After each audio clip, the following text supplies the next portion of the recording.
আসসালামু আলাইকুম। আমার দেশ মিড ডে নিউজে আপনাদের সবাইকে স্বাগতম। সাথে আছি আমি আলিফ চৌধুরী। শুরুতেই থাকছে শিরোনাম। শাপলা চত্বরের মামলায় হাসিনা সহ ৪১ জনের বিরুদ্ধে আনুষ্ঠানিক অভিযোগ দাখিল। আসামিদের বিরুদ্ধে গ্রেফতারি পরোয়ানা। হিজবুল্লাহকে খামেনির বার্তা, প্রতিরোধী একমাত্র পথ। ইরান যুদ্ধ যুক্তরাষ্ট্রকে দুর্বল করেছে, সব দোষ ইসরায়েলের, অভিযোগ কংগ্রেসম্যান মেসির। আইসিসির গ্রেফতারি পরোয়ানা বহাল সত্ত্বেও যুক্তরাষ্ট্র সফরে নেতানিয়াহু। সংবিধান অনুযায়ী যথাসময়ে রাষ্ট্রপতি নির্বাচন, বললেন মির্জা ফখরুল। ঢাকা মেডিকেলের জরুরি বিভাগের পাশে 2 নারীর লাশ উদ্ধার। দর্শক শুনছিলেন শিরোনাম, এবার বিস্তারিত।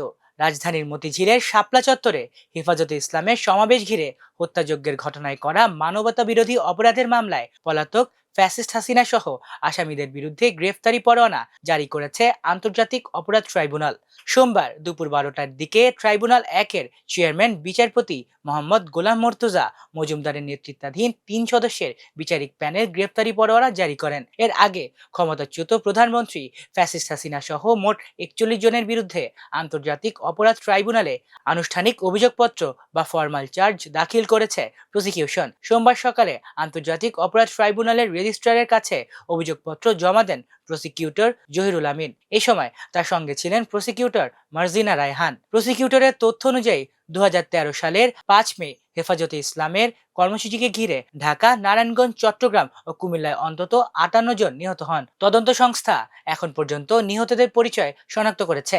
এর মধ্যে ঢাকায় 32 জন, নারায়ণগঞ্জে 20 জন, চট্টগ্রামে 5 জন এবং কুমিল্লায় 1 জন নিহত হন বলে জানা গেছে।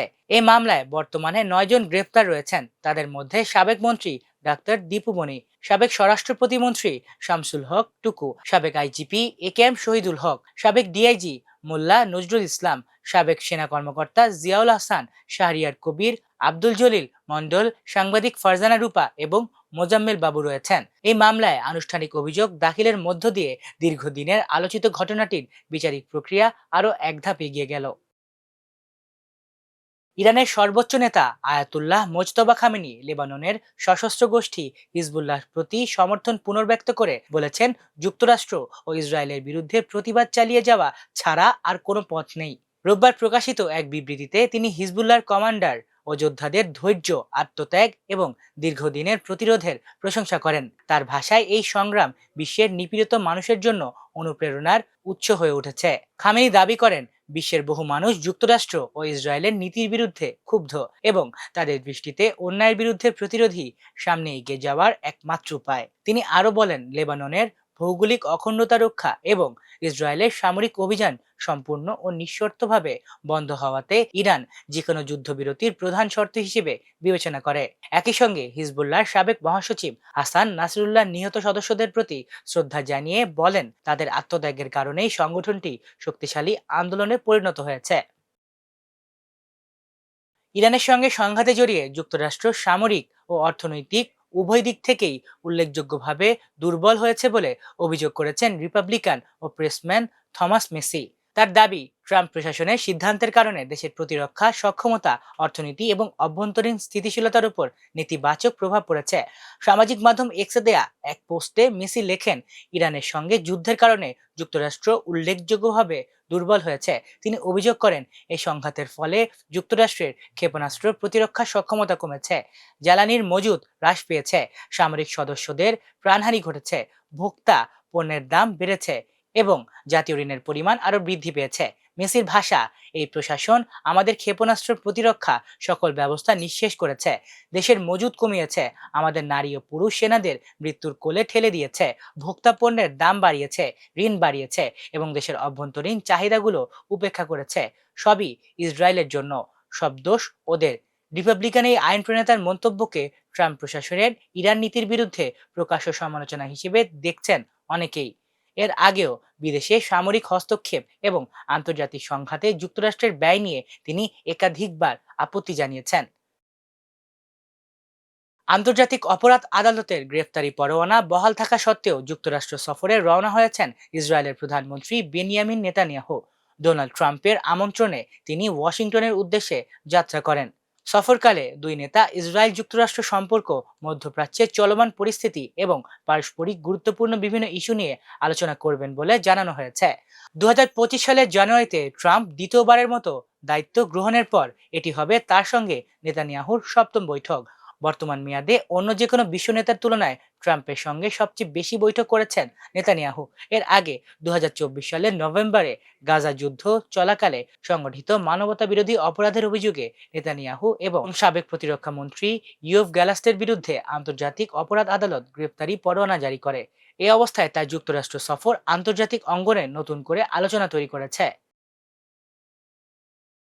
সংবিধান অনুযায়ী যথাসময়ে রাষ্ট্রপতি নির্বাচন হবে বলে জানিয়েছেন স্থানীয় সরকার, পল্লী উন্নয়ন ও সমবায় মন্ত্রী এবং বিএনপির মহাসচিব মির্জা ফখরুল ইসলাম আলমগীর।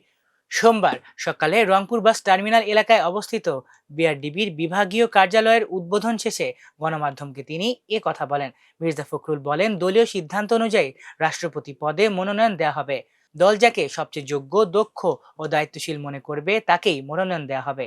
এ বিষয়ে ব্যক্তিগতভাবে আমার কোনো মন্তব্য নেই। বিএনপি 5বার জনগণের প্রত্যক্ষ ভোটে নির্বাচিত হয়ে সরকার গঠন করেছে উল্লেখ করে তিনি বলেন, জনগণের ম্যান্ডেট নিয়েই বিএনপি রাষ্ট্র পরিচালনা করেছে। কোনো ধরনের জুলুম বা ফ্যাসিবাদী কায়দায় ক্ষমতায় আসেনি। তাই বিএনপিকে ফ্যাসিবাদী দল বলা হলে তা রাজনৈতিক উদ্দেশ্য প্রণোদিত। যারা বিএনপিকে ফ্যাসিবাদ বলে তাদের জ্ঞানের অভাব রয়েছে। বিএনপি গণতান্ত্রিক দল, আর জামাতে ইসলামী গণতান্ত্রিক দল কিনা তা তাদের দলের নেতারাই বিবেচনা করবেন। স্থানীয় সরকার নির্বাচন প্রসঙ্গে সাংবাদিকদের প্রশ্নের জবাবে মন্ত্রী বলেন, স্থানীয় সরকার নির্বাচনের প্রার্থীদের শিক্ষাগত যোগ্যতা নির্ধারণ এবং বেসরকারি চাকরিজীবীদের প্রার্থী হওয়ার বিষয়ে নির্বাচন কমিশন কিছু পরিকল্পনা করেছে। এটি নির্বাচন কমিশনের নিজস্ব বিষয়। এই প্রক্রিয়ায় বিএনপি কোনো ধরনের হস্তক্ষেপ করছে না।